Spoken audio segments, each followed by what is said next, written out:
nila.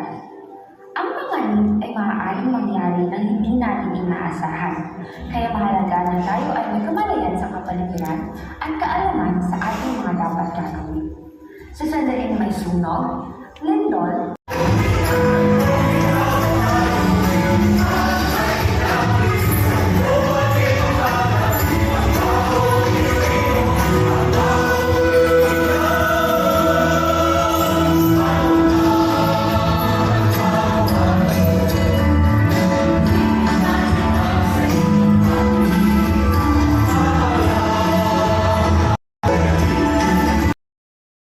Next slide, please.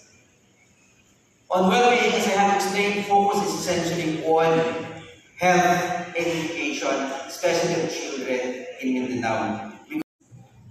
Negative peace is freedom from fear, freedom from war, freedom from direct violence. There is no threat to your security, as a person. When the government and the armed group declare a ceasefire, there is negative peace. And I quote that here. So with that, I thank you and I hope you got something from my sharing. Thank you so much.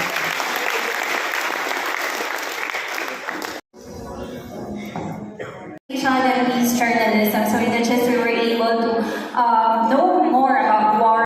Sa ating mga news dyan sa ating agencies, pwede naman siguro na ma-capture yung characteristics of what peace journalism is. It's much more hopeful, accordingly balanced, and kumbaga ang recipient sa news would be kind of feeling hopeful and refreshed, news, sa mga headlines and sort. So, actually, with that, parang negative news na-apektuhan. Kasi nga, medyo edit ang pag-ibigay ng news.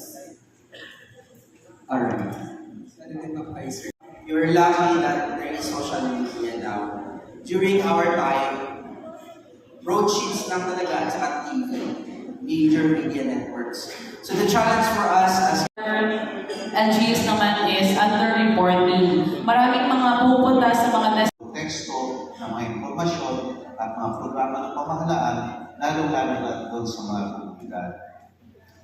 Again, going back to my discussion on leveraging the use of technology and social media, you can utilize video, infographics, and testimonials to showcase the impact of initiatives. You can share before and after stories, photos, videos on platforms like YouTube and Facebook. and the crucial stakes involved in our fight for sovereignty. Join me in giving him a warm welcome.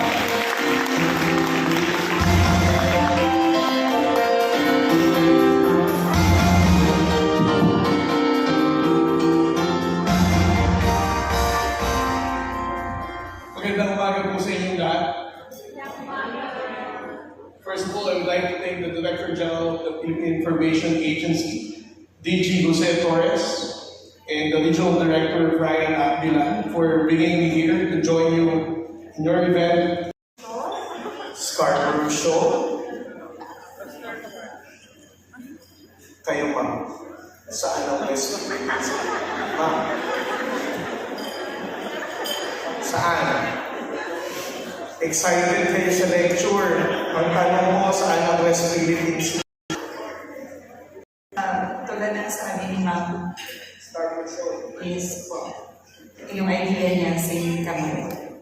Okay, Scarborough Show. Ma'am, diksi kang mag-download. Is in the western side of the Philippines. But to be more specific, where is the West Philippines? Sir, mag-start ko siya from Batanes going to Palawan. Okay. May kiss pa, correct? Alam kayo nyo sila, alam kayo nyo. Diba? The West Philippine Sea is basically the western seaboard of our country. Sometimes, we correlate West Philippine Sea only in those areas that West Philippine Sea is not disputed. Parang kung si Sir, nanakawan ko siya ngayon ng bagay at magkikita kami sa kalsada. Kapag nagsumbong siya sa pulis, ang sasabihin ay para sa Pilipino. So kapag umuwi kayo, may tatlong bagay na akong sinabi sa inyo ngayon. One, the location of the West Philippine Sea. Second, the difference between South China Sea and the West Philippine Sea. And third, para sa akin, ito ang pinakamahalaga. Kapag umuwi kayo, sabihan nyo mga anak nyo, West Philippine Sea belongs to the Filipino people and it is not disputed. At least we can tell our younger generations to still say na hindi natin kailangan i-claim ang West Philippines. We are not a claimant state in the West Philippines. We have a legitimate right to say the West Philippine Sea falls within our own exclusive economic zone. Okay. To proceed now with my presentation. Maybe ngayon, sir, mas maganda tayo naging aggressive. Aggressive? In matters sa West Philippine Sea, unlike Are we aggressive? Is the Philippine government aggressive in patrolling our own waters? No. With the videos that we have shown, there is no aggressiveness in our part because we are just sending Coast Guard vessels na kaliliit, tayong binowater can, tayong binabangga, and yet, yan ang nangyayari. Pangalawa, yung issue na ang mga mangingisdahan noon at ngayon ay nakakapangisda na. That's not also true. There are more incidents before na hindi lang natin ang pag-uusapan. The only reason why we were able to talk about the issue in the West Philippine Sea now is because President Bongbong Marcos has decided to use transparency to tell the Filipino people what is really happening in the West Philippine Sea. It is not the transparency that made China behave this way. We are just exposing this to everyone.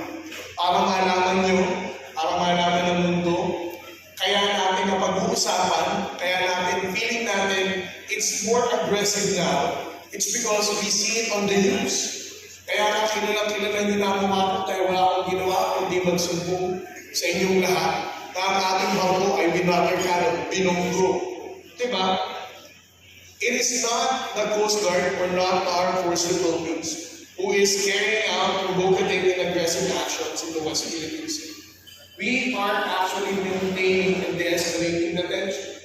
Tayo ang nasa receiving end ng aggression ng China. On the later part of my presentation, I will explain the difference. I'm going to surrender a square inch of our territory to any force.